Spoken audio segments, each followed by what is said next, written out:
Les équipes se font face pour commencer le match. Sortie territoire, mais Gendron a été stoppé près de sa ligne bleue. Huard en tombant, remet dans la cave, tire de la serre, bel arrêt de la Penna du bout de la jambe. C'est l'aile droite. On envoie dans le coin pour Olivier Nadeau. Nadeau avec Ménard sur le dos. Nadeau garde la rondelle, ressort dans le coin à l'aile gauche. Le capitaine des Olympiques derrière le filet va revenir devant. Son tir bloqué par Antoine Coulombe. Et Olivier Nadeau en Outaouais, défenseur de 17 ans, robuste, possédant un excellent tir, Claude, avec la maturité. Il deviendra un acteur important dans le champ arrière des Cataract. Tente un dégagement, mais ça a touché un joueur des Olympiques. Gendron remet à la ligne. Luneau.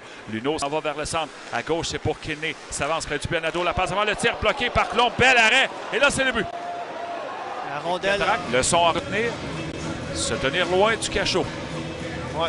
Ah oui, t'as raison. C'est le deuxième effort de Gendron. Le tir qui a touché l'extérieur du filet, peut-être bloqué également par le gardien Coulombe. Dans le coin, à droite, Cormier remet à la ligne bleue vers Béliveau. Béliveau s'avance, lancé qui a dévié. Bel arrêt d'Antoine Coulombe. La Fontaine, un tir de loin qui a raté la cible. À l'aile gauche, Braillard vient chercher la rondelle pour les Cataract. Il les brasse un peu pour un adversaire. Dans la cave, Denis va d'un tir bloqué. Le retour et le but! Léo Braillard saute sur un retour de lancer et crée l'égalité. Rien de compliqué là-dessus. Claude Louis-Félix Denis intercepte un dégagement, amène la rondelle à contre-courant vers la Penna, qui lui fait le premier arrêt, mais accorde un retour de lancer et Braillard saute dessus. Crée l'égalité, c'est un. C'est la pièce maîtresse dans toute la séquence. Le lancer de Louis-Félix Denis, bas, côté jambière extérieure. Alors, un retour impossible à maîtriser pour Francesco La Penna. Et Léo Braillard ne rate pas l'occasion. Ah, c'est un peu important. Fin de première période. Les Olympiques ont eu l'ascendant en première. Faut être honnête, même si les Cataractes se débattent comme ils... La serpe qui ennuie Luneau. La rondelle a bondi vers le coin à l'aile droite. Véro s'en empare. Il est derrière le filet des Cataractes. Veut revenir devant. Véro qui a été stoppé par le gardien Coulombe qui a étiré la jambière. Et là, c'est le but.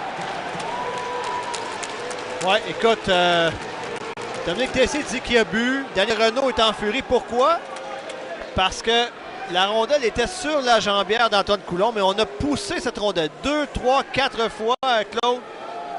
J'ai hâte de voir la reprise vidéo. C'est McDonald qui va être crédité du but. Oui. Coulombe semblait avoir fait...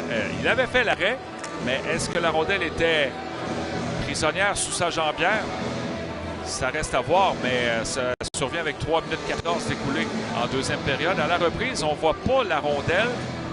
Et c'est Luneau qui revient vers le centre. C'est un tireur droitier, passe à sa gauche vers Kidney. Kidney à Luneau près de la ligne bleue. Luneau à Kidney. Il est dans le cercle. Ensuite, devant le filet, rondelle Kidney. Bel arrêt. 2 arrêts d'Antoine Coulombe. Rondelle déblayée. Ça revient à Tourigny. Se retrouve du côté droit. Devant le pas des punitions bousculées par un adversaire. Et un dégagement des Olympiques. Ça s'avère être une passe vers Gendron. Gendron dans l'enclave. Le tir bloqué. Les Olympiques, c'est Gendron dans l'enclave. Il avait perdu l'équilibre, mais derrière vers le défenseur pilote. Tir qui a raté au-dessus du filet. La rondelle qui est libre. Le tir tenté par Nadeau. C'est repris par Gendron. Amène la rondelle devant le but. Oh! Ça, c'est un but un peu chanceux, Claude, parce qu'il était marqué alors que Gendron était derrière le filet. J'ai hâte de voir sur quoi cette rondelle a dévié. But marqué en fin de deuxième période. Je pense que c'est sur un joueur des Cataractes alors que Gendron tentait une passe devant le filet. On a entendu des huées des partisans des Cataractes. Je pense qu'on n'a pas apprécié le geste à l'endroit de Léo Braillard, mais je pense qu'Isaac Béliveau, alors que Braillard tentait de s'échapper, il a joué ça tout à fait parfaitement. Ouais, et à l'autre bout, un peu de chance pour les Olympiques. Oui, c'est ça. C'est l'aile gauche. Derrière le filet, c'est Booth qui reçoit la rondelle. Booth a un dégagement touché par un joueur des Olympiques. Dans l'enclave, Véro a passé à Dean. Dean a tiré le but. Oh, quel lancer de Zach Dean! Sous la barre horizontale, 4-1 Gatineau avec 16 secondes à faire en deuxième. Oui, un revirement. Tentative de dégagement ratée de la part des Cataractes. Véro réussit à récupérer cette rondelle. Les deux défenseurs convergent vers Véro, qui a la présence d'esprit de plutôt remettre cette rondelle à Zach Dean derrière lui. Il y avait du temps, il y avait de l'espace. C'est tout ce dont avait besoin Zach Dean pour faire disparaître cette rondelle derrière Antoine Coulombe. Soudain, cet écart semble comme un grand canyon. Effleuré par Bonnefond. Ça s'en va à la pointe gauche. Un tir de Raphaël Mésançon qui a arrêté la cible. Tourigny s'élance. C'est saisi derrière dans l'enclave. Le lancer. Bel arrêt de la Penna. Passe des Cataractes qui tentent de garder cette rondelle. Mais il y aura une sortie de Samuel Savoie. Profite de la chute du défenseur des Cataractes. 2 contre 0. Tire le but. Marcel qui 5-1 Gatineau. Ben oui.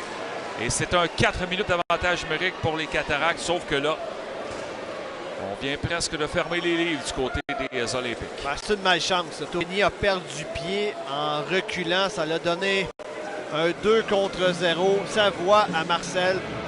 Aucune chance pour Coulombe. Tu sais quoi? John Tourigny est fâché après lui-même. C'est correct, je le comprends, c'est un compétiteur. Mais ce genre de séquence-là, aussi bien que ça arrive au début mars qu'à fin mars, aussi bien que ça arrive dans un match de 4-1 que dans un match de 2-2. Oui. Ou dans un match de série en période de prolongation, ça la certes en entrant chez l'adversaire perd la rondelle à Luneau, deux anciens des Estacades. Et là, 2 contre 1 pour les Olympiques. Vers Nadeau, le tir et le but. Olivier Nadeau, autre but marqué en désavantage numérique. En toute sincérité, Nadeau, à part un gros repli défensif en première période, a été discret ce soir. Mais là, il trouve une façon de se faire valoir devant ses anciens partisans. Une très belle passe, tir sur réception. Il bat Coulombe par-dessus la jambière droite. Ouais, là, on peut dire qu'on vient de fermer les livres du côté des Olympiques. Alors, ils vont s'acheminer vers une 20e victoire consécutive pour la troupe de Louis Robitaille, invaincue depuis le